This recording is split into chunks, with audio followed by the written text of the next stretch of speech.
ಪುಣ್ಯವಾದ ಬಲದಿಂದ ನಿನ್ನ ಶುಭವಾಗದ ಮೇಲಕ್ಕೆ ಅಮ್ಮ ರೇಣುಕ. ಜನಕ ಮಗಳೇ ರೇಣುಕ, ಹೇಳು ಚೆನ್ನಾಗಿ ಹೇಳಮ್ಮ.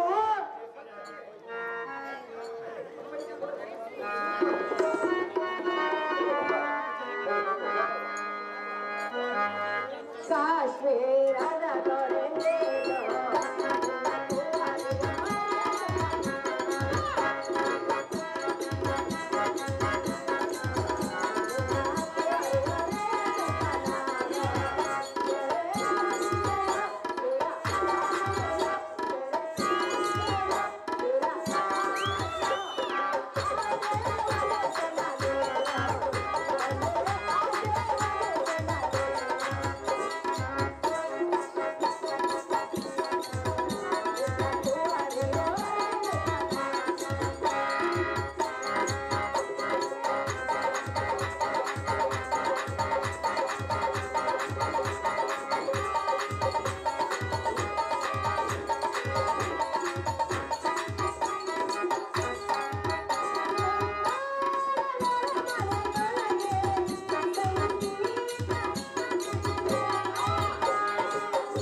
ಅಮ್ಮ ಮುದ್ದು ಮಗಳಾದ ರೇಣುಕ ಅರಮಂದಿರದಲ್ಲಿ ಸರಿ ಕೇಳಿತರೊಡನೆ ಹಾಡುತ್ತಾ ಪಾಡುತ್ತಾ ನಾಟ್ಯವನ್ನಾಡಿ ನಟರಾಜನ ಕೃಪೆಯನ್ನು ಬೇಡುವ ಸಮಯದಲ್ಲಿ ನಿನ್ನ ದೂತನನ್ನ ಕಳಿಸಿ ಎನ್ನನ್ನ ಕಳಿಸಿದ ಕಾರಣವೇನ ತಂದೆ ವಿಚಾರ ತಿಳಿಸಿ ಎನ್ನ ಮುಂದೆ.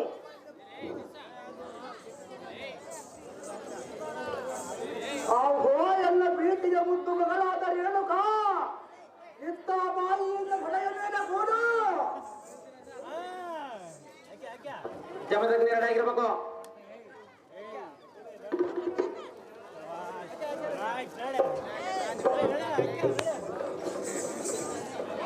ಮಗಳೇ ರೇಣುಕ, ನೇರ ಪ್ರತಿನಿತ್ಯದ ಗೌರಿ ಪೂಜೆಯ ಮಾಡಬಹುದು. ಮಗಳೇ 10 ಗಂಟೆಗೆ ಸರಿಯಾಗಿ ಅತಿಥಿಗಳಿಗೆ ಭೋಜನವು ಮಾಡಿಸುವುದು, ಶುಚಿ ಭೋಜನಾಗಿ ಇರುವುದು. ಮಗಳೇ ಜನಕ ತಪ್ಪದ ಗುರಿ ಹಿರಿಯರನ್ನು ಮಾತ ಮೀರದೆ ಇರುವುದು. ಮಗಳೇ ಹಿರಿಯರಿನ ಉಪದೇಶವನ್ನು ಕೇಳುತ್ತಾ ಸ್ವಚ್ಛದಿಂದ ಇರುವೆಯಲ್ಲಮ್ಮ ಮಗಳೇ. ಇದೊಂದು ಸ್ವಚ್ಛ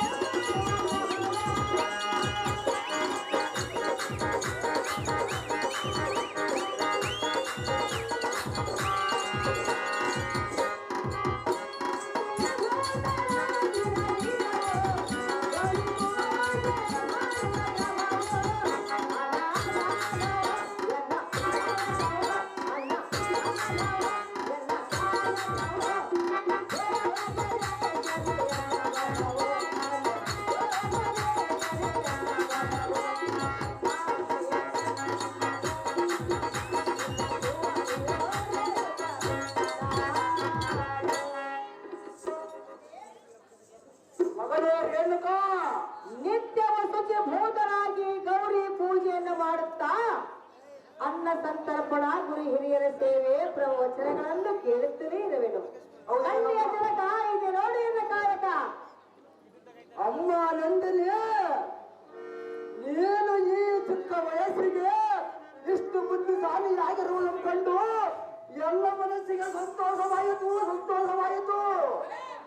ಮಗಳೇ ರೇಣುಕಾ, ಜನಕ ನಿನ್ನ ಸದ್ಗುಣವನ್ನು ಮೆಚ್ಚಿದೆ. ಮಗಳೇ, ನೀನು ಏನು ಬೇಡುವೆಯೋ ಬೇಡು. ನಿನ್ನ ಮನೆಗೆ ಏನಿರಬಹುದು ಎತ್ತವರಾದ ನನ್ನ ಕೇಳು. ಅದನ್ನು ತಕ್ಷಣ ನಡೆಸಿಕೊಡುವ ಪ್ರೇಮದ ಪುತ್ರಿ ಸರಿತೆ.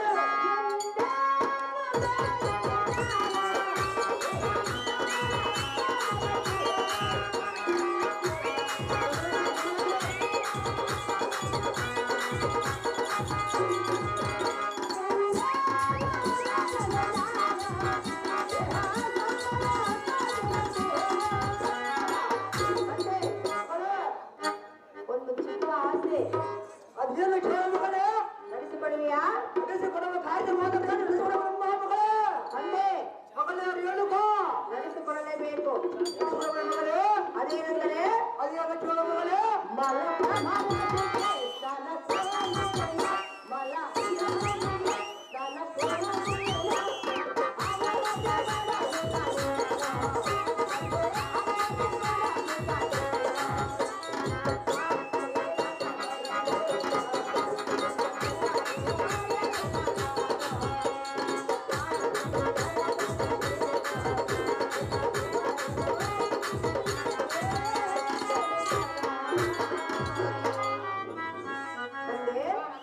ಅಮ್ಮ ಮತ್ತು ಮಗಳಾದ ರೇಣುಕಾ, ಕಾಶ್ಮೀರದಲ್ಲಿರುವ ಸ್ತ್ರೀ ಸಂಪತ್ತು ಸ್ಥಿರವಾಗಿರಬೇಕೆಂದು ಭಗವಂತನನ್ನು ನಾನು ಬೇಡಿಕೊಳ್ಳಬೇನು. ಆದರೆ ಒಂದು ಚಿಕ್ಕ ಆಸೆ, ಅದೇನು ಕೇಳ ಮಗಳೇ? ಅಂದೆ ಮಗಳೇ ರೇಣುಕಾ, ಮಲಪ್ರಭ ನದಿಗೆ ಸ್ನಾನ ಸಂಧಾನ ವಂದನೆ ಮಾಡಿಕೊಂಡು ಬರೋದಕ್ಕೆ ಹೋಗುವೆನು. ಅನುಮತಿಯನ್ನು ಕೊಡಬೇಕೆಂದು ಬೇಡಿಕೊಳ್ಳುವ ತಂದೆ ಈ ಚಿಕ್ಕ ಆಸೆ ನೆರವೇರಿಸಿ ಎಂದೆ.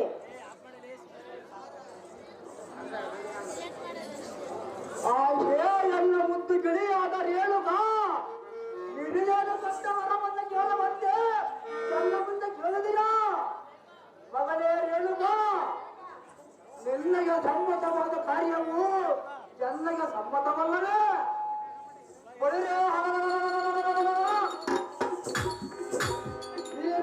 ನಾಟಕ್ಕೆ ಹೋಗಿ ಮಹಾಭವ ನದಿಗೆ ಕಾಲ ಬಂದಾಗ ಒಂದು ಅಪ್ಪನ ತಿರುಗಿ ಬರುವಂತ ಮಗಳೇ ಸಚ್ಚಿನ ಸಂಪನ್ನವೇ. ನಿನ್ನ ಇಷ್ಟಂತಾಗಲೇ